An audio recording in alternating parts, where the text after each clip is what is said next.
Hello అండి, అందరికీ నమస్కారం. ఈరోజు మనం శాండ్విచ్లోకి గ్రీన్ చట్నీ ఎలా చేయాలో చూద్దాం. దీనికోసం మనం ముందుగా కొత్తిమీర పుదీనా రెండు బాగా వాష్ చేసుకొని పెట్టుకోవాలండి. కొత్తిమీర ఎంతైతే తీసుకుంటామో క్వాంటిటీ, దానిలో సగం క్వాంటిటీ పుదీనా తీసుకోవాలి. రెండు మిక్సీ జార్లోకి యాడ్ చేసుకొని దాంట్లో మీ కారానికి తగ్గట్లుగా పచ్చిమిర్చి యాడ్ చేసుకోవాలండి. నేనైతే ఇక్కడ ఒక 2 పచ్చిమిర్చి తీసుకుంటున్నాను.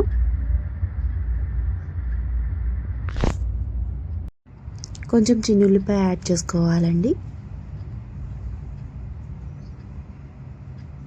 అలానే టేస్ట్కి తగ్గట్లుగా కొంచెం సాల్ట్, కొంచెం వాటర్ పోసుకొని బ్లెండ్ చేసుకోవాలి.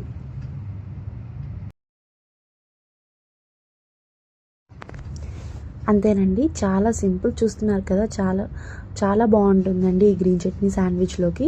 ఒక్కసారి ట్రై చేసి చూడండి, మీకే నచ్చుతుంది. Thank you. Please like and subscribe my channel.